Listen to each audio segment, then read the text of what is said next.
Welcome back, everyone, to Open Line. Talking about the Mars rover landing. Perseverance landed on Mars. We are happy to have with us via Zoom Dr. David Weintraub, professor of astronomy at Vanderbilt University.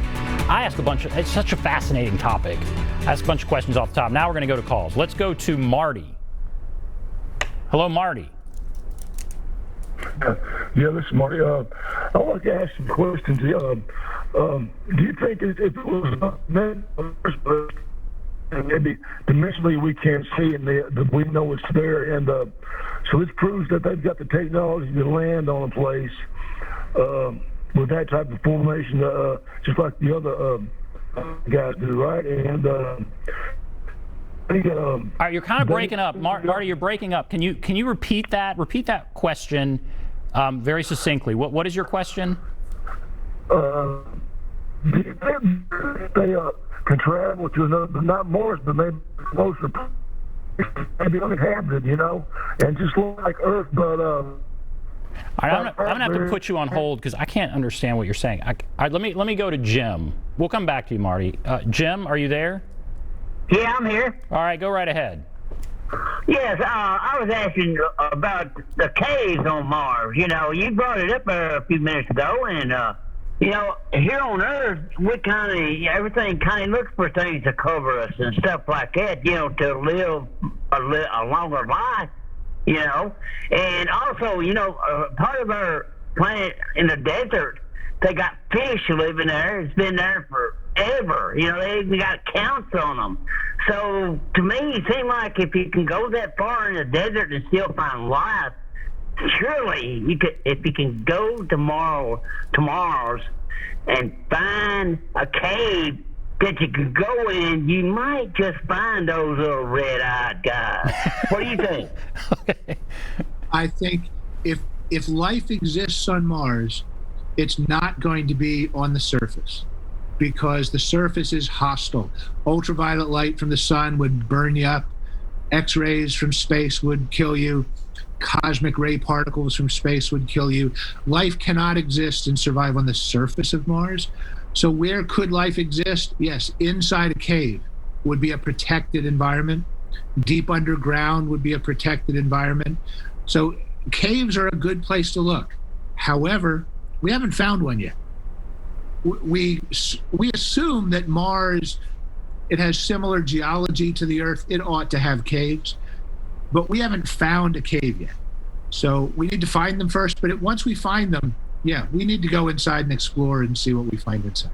I think that makes sense. A cave would be a great place to look. Okay. I think we have young Wade here. Wade, are you on the line? Yes. Hi. How old are you, Wade? Hi. Hi. How old are you? 10. 10? Great. Okay, what's your question, Wade? Yes.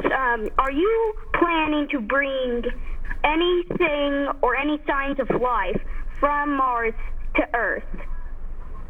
Okay, that's the question. Very good. Thank you, Wade. All right, what about that?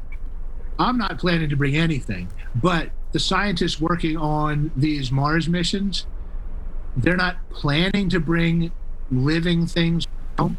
I think we want to protect the Earth from bringing living things home. However, as I was talking about a little while ago, the Perseverance Rover is planning to collect 30 or so little rocks, drill cores from rocks, and put them in tubes and bring them home. It's very, very unlikely that there will be anything living in those rocks. So I think we're probably pretty safe. And the tubes that they're brought home in will be very well sealed tubes. So when they come home, if there was something living in it, it wouldn't suddenly hop out. But it's also very unlikely there'd be anything living in it, but there could be fossil evidence. But if there were, then yeah, we're going to bring stuff home. And if astronauts go to Mars and come home from Mars, then it'll be like tracking mud in from the backyard when you walk in with your boots. We're going to bring stuff back and forth once we have people going back and forth. So if there were living stuff on Mars, we will cross-contaminate the Earth and Mars. I think it will be unavoidable. No matter how hard we work to avoid it, we would eventually cross-contaminate the two worlds. Now, that's only a problem if Mars actually has life, but it could happen. It could happen. It's certainly being discussed. Okay, fascinating. Wade, thank you for your call. Great job. Great job calling in. Let's go to William. Hello, William. Yeah. Go right ahead. Got a question there. I'm not a rocket scientist or nothing like that, but I know the moon's closer than Mars. I'm just trying to figure out why we ain't explored the moon. It's, I think, 239,000 miles away, something like that. Bump the moon and use it as something to shoot off of to go to different planets. And I think the young man asked the question, too, as far as bringing stuff back to the country from a different star or whatever. If you can answer that, I appreciate it. Okay. I'll give it a try, William. We've been to the moon. We've walked on the moon. We are certain, I think, beyond all reasonable doubt, that the moon is sterile and the moon is inhospitably dry, whereas Mars is wet. Even it's frozen, the water's frozen, but Mars is wet and Mars is hospitable. Mars is a place life could exist. The moon is not a place where life could exist. We don't have much reason to go back to the moon. Now, we're going to go back to the moon. We're going to learn more about the moon.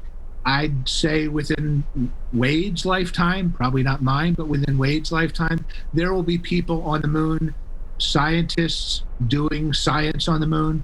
There may be manufacturing going on the surface of the moon. Because the moon is closer, it's a good place to imagine doing some of those futuristic sci-fi things like manufacturing in space.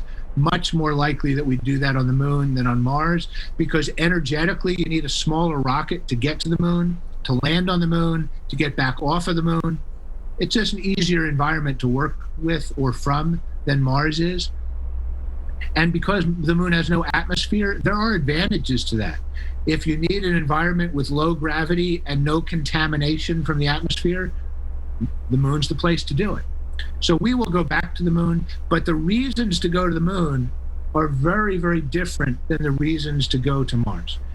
In going to Mars, there are both huge scientific questions, some of the ones that I talked about earlier, and there's also the possibility of humans living on Mars. Wow. So that's the enticement of going to Mars. Fascinating. Okay. Janae and others, hold on the line.